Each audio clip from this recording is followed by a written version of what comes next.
आज हम दो पहलू देखेंगे। पहला, जिसमें लोग दूसरे पर डिपेंड हैं, और दूसरा जो कि आत्मनिर्भर हैं। कहते हैं ना कि लेने वाला का हाथ नीचे और देने वाला का हाथ हमेशा ऊपर रहता है।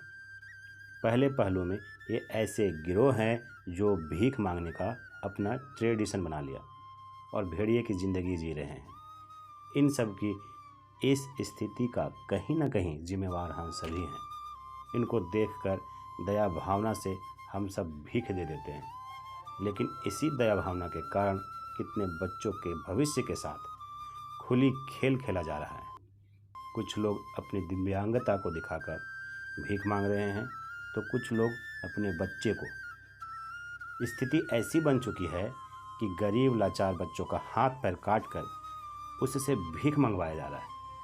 जिन बच्चों के हाथों में किताबें होनी चाहिए, उनके हाथ में भीख का कटोरा है।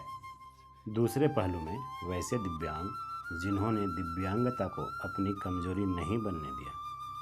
विपरीत स्थिति में ये सारे अपने दिलों और दिमाग से काम लिया और आज ये सारे आत्मनिर्भर हैं।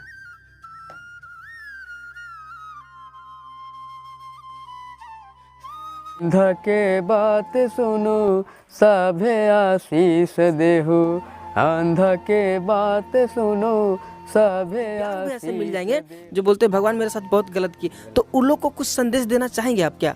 उन लोगों को संदेश यही देना चाहेंगे, उन लोग अपना आत्मविश्वास काम इतना कर ली काम खर्च नहीं पूरे मोर सखी रे छूटा घर कते जोर कर।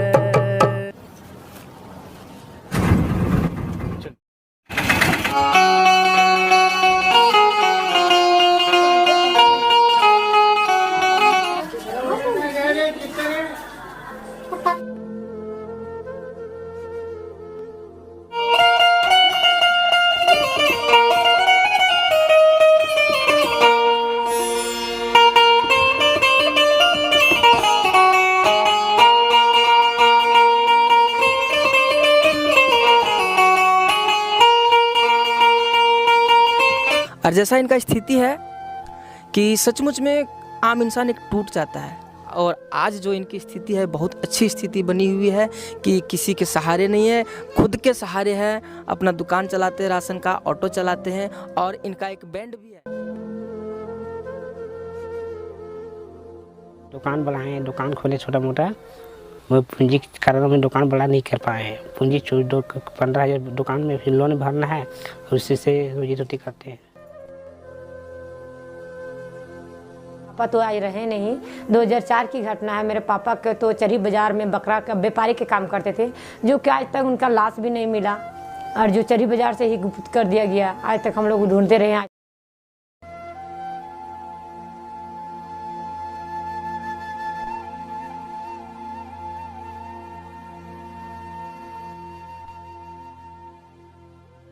गुजर बसर में दिव्यांग पेंशन मिलता है और 35 किलो चावल मिलता है, और मैं छोटा मोटा ऑफिस वाला लोग 1,000 रुपया 2,000 रुपया दे देते हैं। उसी से जीवन को रोजगार से जोड़ना चाहिए ना।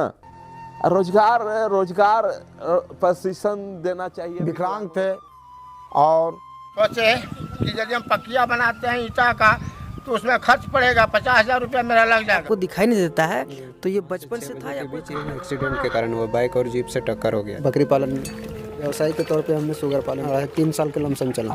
3 साल के लमसम चला। इसका कद बढ़ना देखे कि भाई बढ़ नहीं रहा है, तो कोटा हार्मोन आने लगा। अच्छा। 5वां साल में दाढ़ी उड़ी आ गई। हम ऐसा भी सुने और देखे भी है कि कभी कभी आप बच्चों को फ्री में भी क्लास देते हैं। कोई आँख से अंधा है, तो किसी का पैर काम नहीं कर रहा है, तो हाथ काम नहीं कर रहा है, तो चला गया भीख मांगने। तो वो सब काम आप नहीं ना करते हैं? नहीं। चलिए।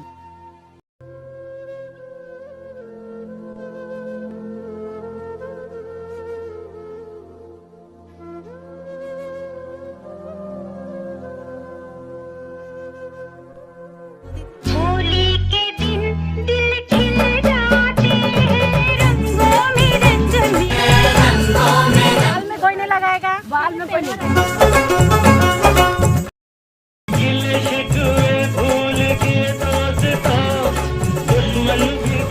आश्चर्य होता है इन लोगों की स्थिति को देखकर, जिन्होंने हमेशा दूसरों के सामने हाथ फैलाया।